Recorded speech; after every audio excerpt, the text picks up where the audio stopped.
अगला सवाल देखते हैं। प्रश्नावली 3.2 के दूसरे सवाल में कह रहा है अनुपातों A1/A2, B1/B2, C1/C2 की तुलना कर ज्ञात कीजिए कि निम्न समीकरण युग्म द्वारा निरूपित रेखाएं एक बिंदु पर प्रतिच्छेद करती हैं, समांतर हैं अथवा संपाती हैं।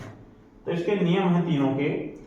इनके नियम क्या हैं? यदि A1/A2 और B1/B2 बराबर ना हो, A1/A2 is not equal to B1/B2, तो प्रतिच्छेद करती हुई रेखाएं होंगी। दूसरा नियम है A1/A2 equal to B1/B2 equal to C1/C2, अगर तीनों बराबर आ रहा है तो संपाती रेखाएं होंगी। तीसरा नियम कह रहा है कि यदि A1/A2 equal to B1/B2 is not equal to C1/C2, तो समांतर रेखाएं निरूपित होंगी इन रेखाओं के द्वारा, इन समीकरणों के द्वारा। तो देखते हैं, हमें दो समीकरण ज्ञात हैं। पहला समीकरण है या दूसरा समीकरण है। इन दोनों समीकरणों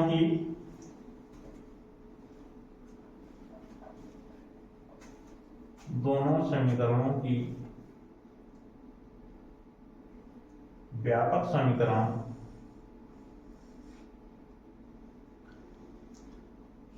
ax plus by plus c equal to 0 से तुलना करने पर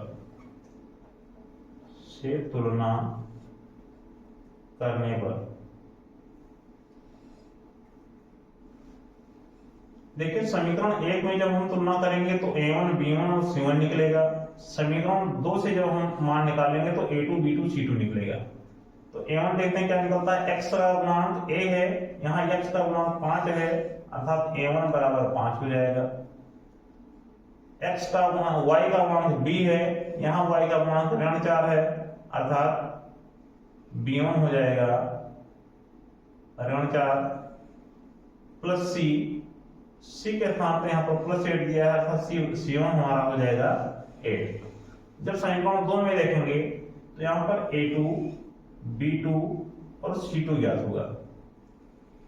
A2 B2 C2 का मान देखते हैं। x का गुणांक 7 है, y का गुणांक 6 है और अचर पद हमारा ऋण 9 है।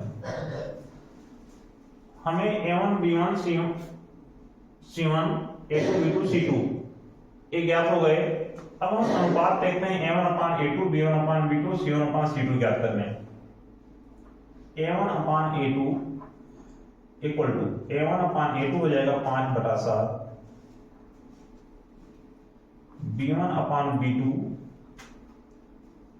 ऋण 4/6। यहां पर 2 से कट सकता है, 2 दूनी 4, 2 तिया 6, अर्थात यह आएगा ऋण 2/3। और जब C1/C2 ज्ञात करेंगे यह आएगा 8/9, 8/9। इसमें हम तुलना करते हैं तो देखते हैं A1/A2 5/7 है और B1/B2 ऋण 2/3 है, अर्थात A1/A2 B1/B2 ये दोनों बराबर नहीं आ रहे हैं। बराबर नहीं आता, ये पहले नियम को फॉलो कर रहे हैं, क्योंकि A1/A2 is not equal to B1/B2। चूंकि A1/A2 का मान कितना है 5/7 है, B1/B2 का मान है ऋण 2/3। ये दोनों बराबर नहीं है। बराबर न होने के कारण यहाँ पर प्रतिच्छेद करती हुई रेखाएं प्राप्त होंगी, अर्थात जो समीकरण है इस समीकरण के द्वारा निरूपित रेखाएं प्रतिच्छेद करती हुई होंगी। अतः जो सवाल हमसे कह रहा है कि रेखाएं एक बिंदु पर प्रतिच्छेद करेंगी, समांतर होंगी अथवा संपाती होंगी, तो लिखेंगे अतः समीकरण युग्म द्वारा निरूपित रेखाएं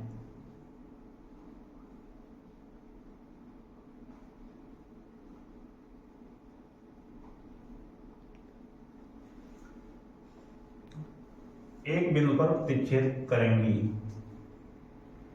एक बिंदु पर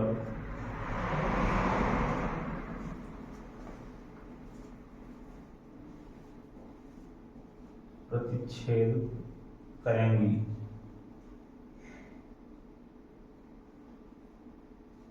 यही आंसर हो जाएगा। अगला सवाल देखते हैं। अगला सवाल है अपने सामने 9x धन 3y धन 12 18x धन 6y धन 24 दो समीकरण दिया हुआ है। समीकरण 1 हो जाएगा, समीकरण 2 हो जाएगा। इन दोनों का सेम प्रोसेस होगा, दोनों समीकरणों का व्यापक समीकरण से तुलना करेंगे। व्यापक समीकरण ax plus by plus c बराबर 0 से तुलना करने पर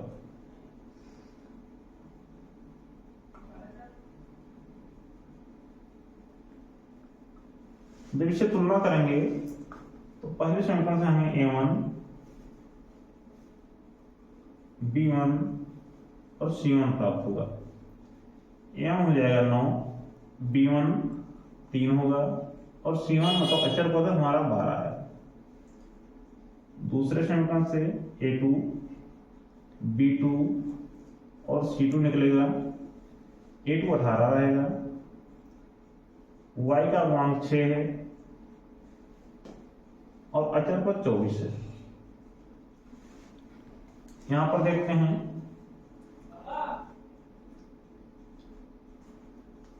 a1/a2 बराबर 9/18। इसको काटेंगे तो 9 × 9 = 18, 1/2।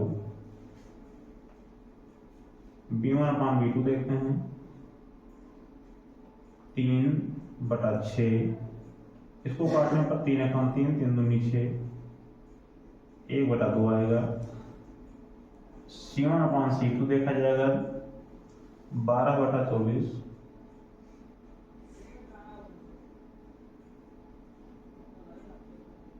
12 × 12, 12 दूना 24। इसका भी मान 1/2 आ रहा है, अर्थात a1/a2 1/2 है, b1/b2 भी 1/2 है और c1/c2 भी 1/2 है।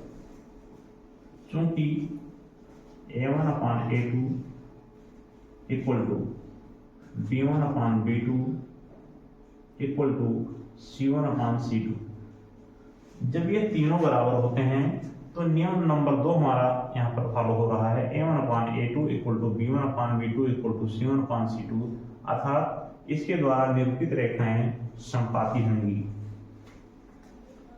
अतः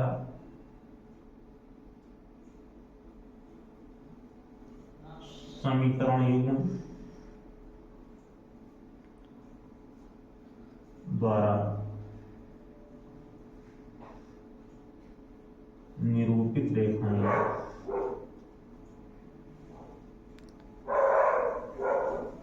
समपाती होंगी।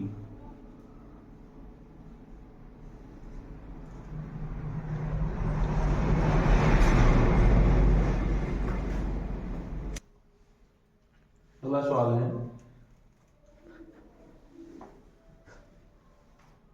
समीकरण नंबर 1 है, ये दूसरा समीकरण है।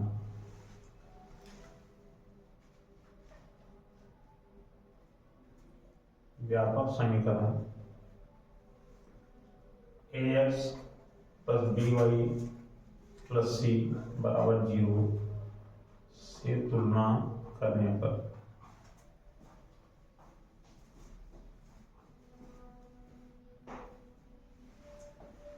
x का गुणांक a है, मतलब a1 बराबर 6 हो जाएगा। y का गुणांक b है, मतलब b1 बराबर ऋण 3 हो जाएगा। अचर पद c है, यहाँ अचर पद 10 है, मतलब c1 बराबर 10 हो जाएगा। समीकरण 2 में जब देखेंगे तो a2 b2 और c2 निकलेगा। x का गुणांक 2 तो y का गुणांक ऋण 1, अचर पद धन 9।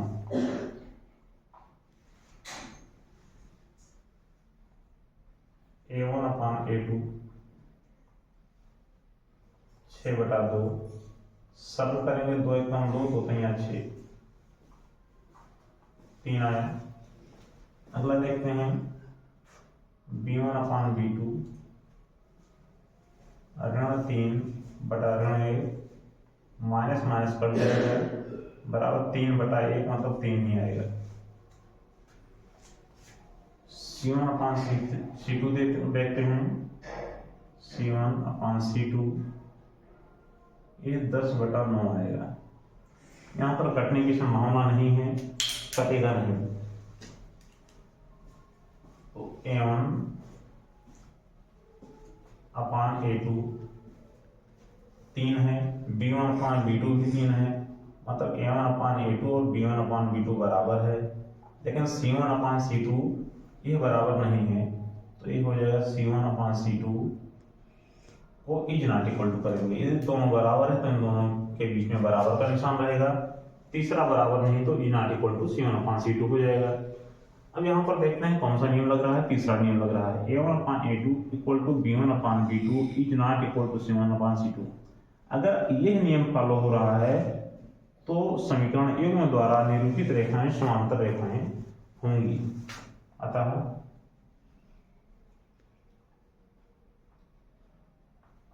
समीकरण युग्म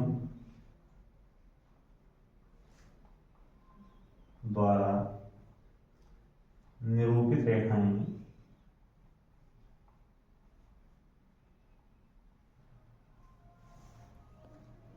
समांतर रेखाएं होंगी।